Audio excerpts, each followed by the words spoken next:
میرے بھائی میرے دوست، ایک طرف جو کام کرنا ہے وہ یہ دیکھنا ہے کہ اللہ رب العزت کو وہ کام بھاتا ہے یا نہیں، دوسرا یہ دیکھنا ہے کہ کیا وہ نبی اکرم صلی اللہ علیہ وسلم کی سنت کے مطابق ہے یا نہیں۔ دونوں چیزوں کو آپ ہمیشہ ٹٹولا کریں، اور یہ کوئی پہلی بار نہیں، میرا خیال ہے کہ میں اتنی بار کہہ چکا ہوں کہ شاید میں گن نہیں سکتا۔ آج بھی اسی لفظ سے شروعات ہو رہی ہے، شروعات اس لیے ہو رہی ہے کہ یہ مہینہ رجب کا ہے۔ بیچارہ یہ مہینہ بھی بڑا مظلوم ہے دیگر چند مہینوں کی طرح سے۔ اس مہینے کے اندر بھی ایسی ایسی بدعات، ایسی ایسی خرافات اور ایسے ایسے اعمال اور افعال لوگوں نے گھڑ رکھے ہیں، بنا رکھے ہیں، جس کی شریعت میں بالکل گنجائش نہیں، شریعت کے اندر اس کا ثبوت ملتا ہی نہیں، سرے سے اس کا وجود ہی نہیں ہے۔ شیخ الاسلام ابن تیمیہ رحمۃ اللہ علیہ کہتے ہیں رجب کے مہینے کے بارے میں خصوصی اعمال کے تعلق سے کوئی حدیث نہیں، سرے سے ثابت ہی نہیں ہے۔ آگے کہتے ہیں بل عامۃ الاحادیث المأثورہ فی عن النبی صلی اللہ علیہ وسلم کلھا کذب، جتنا کچھ نبی اکرم صلی اللہ علیہ وسلم کی طرف منسوب کر کے بتایا اور سنایا جاتا ہے یا لکھا اور پڑھا جاتا ہے، وہ سب کا سب جھوٹ کا پلندہ ہے اور کچھ نہیں۔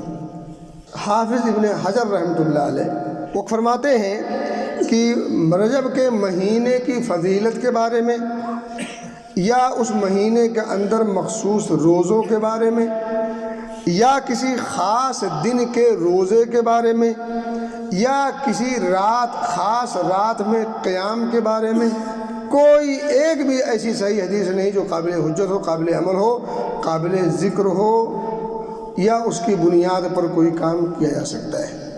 میرے بھائی میرے دوست، رجب کا مہینہ حرمت کے مہینوں میں سے ایک مہینہ ہے، ادب کے مہینوں میں سے، جیسے ذوالقعدہ، ذی الحجہ، محرم، یہ تین حرمت کے مہینے ہیں، اسی طرح سے چوتھا مہینہ رجب ہے۔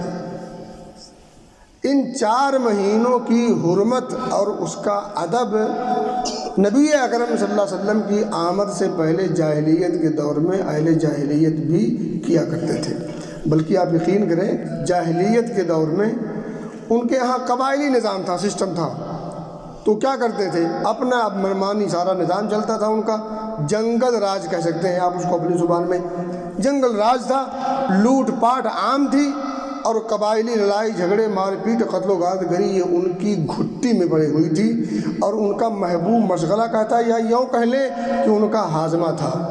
جیسے ہم پچھلون کھاتے ہیں نا، کھانا کھانے کے بعد ہضم کرنے کے لیے، یا آج یہاں کی زبان میں کہہ لیں کہ پیپسی پیتے ہیں ڈکار لینے کے لیے، تو ان بیچاروں کا ڈکار لینا یہ لڑائی جھگڑا مار پیٹ تھا۔ لیکن ان تمام بری خصلتوں کے باوجود جب یہ مہینے آتے تو لڑائی بند کر دیتے، جھگڑا بند، مار پیٹ، قتل و غارت گری سب بند۔ کیوں؟ ان مہینوں کی وہ عزت کرتے تھے، ان مہینوں کی عزت کا اور ان کے ادب و احترام کا خاص پاس و لحاظ رکھا کرتے تھے۔ خلاصہ کلام یہ ہے کہ حرمت کے چار مہینوں میں سے ایک مہینہ رجب کا ہے، اس رجب کے مہینے کی حرمت کو باقی رکھنا ہے۔ یہ حرمت کو باقی رکھنا کیا مطلب؟ اللہ نے فرمایا فَلَا تَظْلِمُوا فِيهِنَّ أَنفُسَكُمْ، تم ان مہینوں میں ظلم اور زیادتی نہ کرنا، دیگر مہینوں میں بھی نہیں کرنا ہے لیکن ان مہینوں میں بالخصوص نہیں کرنا۔ کیوں؟ کیونکہ ان خاص مہینوں میں اچھائی کا ثواب بڑھ جاتا ہے، برائی کا گناہ بھی بڑھ جاتا ہے۔ جیسے آپ اور ہم جانتے ہیں کہ رمضان میں اچھا کام کرنے کا ثواب کئی گنا بڑھ جاتا ہے، اسی طرح سے برائی کرنے کی گناہ بھی بڑھ جاتا ہے۔ ایسے حرمت کے مہینوں کو خاص توجہ دینی ہے کہ ان مہینوں میں ظلم نہیں کرنا۔ اب آپ مجھے بتائیں، یہ اگر کوئی شخص بدعات و خرافات کا دل دادا ہو، بدعات و خرافات کا رسیہ ہو، بدعات و خرافات کی دلدل میں پھنسا ہوا ہو، یا اس کو کر رہا ہو، یا اس کی ترغیب دے رہا ہو، اس کو بڑھاوا دے رہا ہو، یہ ظلم نہیں ہے؟ یہی اس مہینے کی حرمت کا تقاضا ہے؟ ہرگز نہیں۔ اس مہینے کی حرمت کا تقاضا یہ ہے کہ ایک انسان ہر قسم کے ظلم سے بچے، وہ ظلم اللہ کے ساتھ ہو یا رسول اللہ کے ساتھ ہو، وہ ظلم اپنے ساتھ ہو یا اپنے پڑوسی کے ساتھ ہو، وہ ظلم اپنے ساتھ ہو یا اپنے ماں باپ کے ساتھ ہو، بیوی بچوں کے ساتھ ہو، دوست احباب کے ساتھ ہو، کسی کے بھی ساتھ ہو، حتیٰ کہ جانوروں کے ساتھ ہو، تو اس ظلم سے بھی بچنا ہے۔ یہ اس مہینے کی حرمت کا تقاضا ہے، ظلم نہیں کرنا۔ بدعات و خرافات کو بڑھاوا دینا یہ ظلم نہیں، اس سے بڑا ظلم ہو نہیں سکتا اللہ کے شرک کے بعد۔ اللہ کے ساتھ جو شرک کیا جاتا ہے اس کے بعد اس سے بڑا ظلم نہیں ہو سکتا۔ کیوں؟ کیونکہ یہ اسلام کی بنیادوں کو اندر سے کھوکھلا کرنا ہے، اسلام کے اندر دخل اندازی کرنا ہے۔ جہاں اللہ رب العزت نے کچھ حرام چیزوں کا تذکرہ کیا ہے، چلتے چلتے اسی آیت نے تذکرہ کیا، الیوم اکملت لکم دینکم واتممت علیکم نعمتی ورضیت لکم الاسلام اسلام دینا۔ بطور دین اگر کوئی چیز ملا ہے تو وہ اسلام ہے۔ اسلام کس ذریعے کا نام ہے؟ قرآن و حدیث کے مجموعے کے علاوہ کسی اور چیز کا نام دین اسلام ہے؟ دین اسلام اسی مجموعے کا نام ہے، قرآن و حدیث کے۔ تو قرآن و حدیث میں جب ٹٹولیں گے تو صلاۃ الرغائب نام کی کوئی نماز نہیں ہے جو رجب کی پہلی رات کو پڑھی، پہلی جمعرات کو پڑھی جاتی ہے۔ یہ جو رات گزری ہے نا، اس میں لوگوں نے پڑھی ہوگی انا للہ و انا الیہ راجعون۔ اللہ عقل و خرد دے، ہوش کے ناخن لینے کی توفیق دے۔ نبی سے محبت اور یہ عمل، نبی اکرم فرماتے ہیں کہ جو شخص مجھ پر جھوٹ باندھے وہ شخص اپنا ٹھکانہ جہنم میں بنا لے۔ اب یہ نبی پر جھوٹ باندھنا نہیں ہے کہ نبی نے کوئی حدیث بیان نہ کی ہو اور آپ کہیں کہ یہ حدیث ہے، یہ نبی پر جھوٹ نہیں ہے۔ تو میرے بھائی، اسی مہینے میں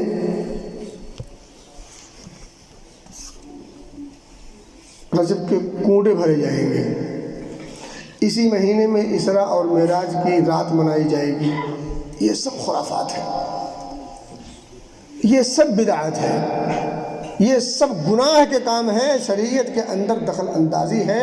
کہتا کہ کچھ لوگ اسی مہینے میں نبی اکرم صلی اللہ علیہ وسلم کے اسراء اور معراج کے واقعے کو بنیاد بنا کر کے جشن منائیں گے، اور امام جعفر صادق رحمۃ اللہ علیہ کا نام لے کر کے حضرت امیر معاویہ رضی اللہ تعالیٰ عنہ کی وفات پر خوشی منائیں گے۔ یہ منانے والے کون ہوں گے؟ یہ ہم اور آپ ہوں گے، ہمارے اور آپ کے اپنے بھائی ہوں گے، اسلام کا لیبل لگا کر کے یہ کام کریں گے، لیکن وہ آیا ہوگا شیعوں کی طرف سے، روافض کی طرف سے، جو حضرت امیر معاویہ رضی اللہ عنہ کی موت کی خوشی میں وہ موت کی خوشی منائیں گے، ہمیں امام جعفر صادق کا لیبل لگا کر کے دیں گے، اسی کو ہم منائیں گے، امام جعفر صادق کی نیاز دیتے ہوئے کوڑے بھریں گے، اور اسی خوشی کو وہ منحوسے اور ملعونے اور مبغوضے منائیں گے حضرت امیر معاویہ رضی اللہ تعالیٰ عنہ کی وفات کی خوشی کے نام پر۔ اس امت کی جہالت کا اور اس امت کی دین سے دوری کا اس سے بڑا المیہ اور کیا ہو سکتا ہے؟ لیکن اس کے باوجود ہم روپے پیسے کمانے میں مست اور مگن ہیں، اس کے علاوہ ہمیں کچھ سوچتا بھی نہیں، اس کے علاوہ ہمیں کسی اور چیز کی پرواہ بھی نہیں، اور پرواہ ہو بھی تو کیوں؟ یہ المیہ نہیں ہے۔ پیسے کمائیے، بالکل کمائیے، اس پیسے کو اللہ کے راستے میں خرچ کیجیے، اپنی ذات پہ بھی خرچ کیجیے، لیکن ذات سے زیادہ فوکس اللہ اس کے رسول کی احکام و تعلیمات کو فروغ کے لیے کیجیے۔ یہ جذبہ کب جاگے گا؟ 100 ریال اگر دینا ہو دین کے نام پر تو نانی مر جائے، اور 1000 ریال کا موبائل لینا ہو تو موبائل کون سا چاہیے؟ سیب کٹا والا چاہیے، لیٹسٹ۔ اب پرو سے کم تو کوئی کام ہی نہیں چلتا۔ یہ ہمارا اور آپ کا المیہ ہے، ہنسنے کی بات نہیں ہے، واقعی رونے کی بات ہے۔ اگر ضمیر زندہ ہو تو،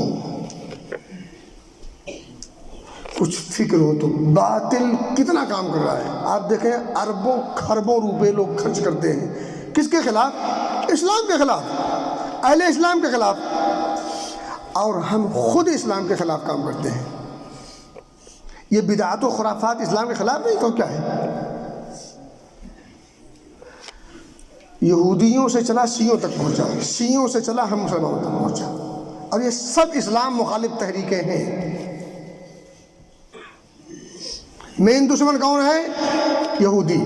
وہاں سے چلا کہاں پہنچا؟ رافض اور شیعہ، اور وہاں سے ملا ہم تک۔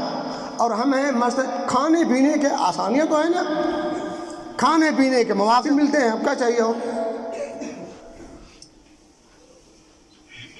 ہمیں تو بہانے چاہیے، کبھی قرآن خوانی کے نام پر، کبھی اس کے نام پر، کبھی اس کے نام پر، کبھی اس مولانا کے پیچھے، کبھی اس مولانا کے پیچھے، کبھی اس پیر کے پیچھے، کبھی اس مولد کے پیچھے۔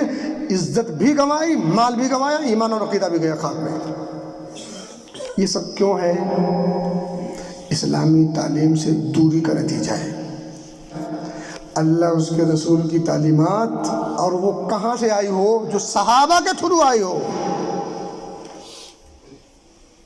علی منہج الصحابہ ہونا چاہیے۔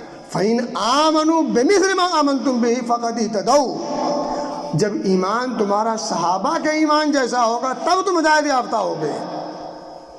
صحابہ کا ایمان یہ معیار حق ہے، باقی کوئی معیار حق نہیں۔ بہرحال خلاصہ کلام یہی ہے کہ رجب کا مہینہ حرمت کے مہینوں میں سے ایک مہینہ ہے۔ اس مہینے میں خاص اہتمام کرنا ہے اچھائیوں کے کرنے کا، خاص اہتمام کرنا ہے برائیوں سے بچنے کا، ظلم زیادتی سے بچنا ہے، بدعت و خرافات سے بچنا ہے۔ کوئی الگ سے کام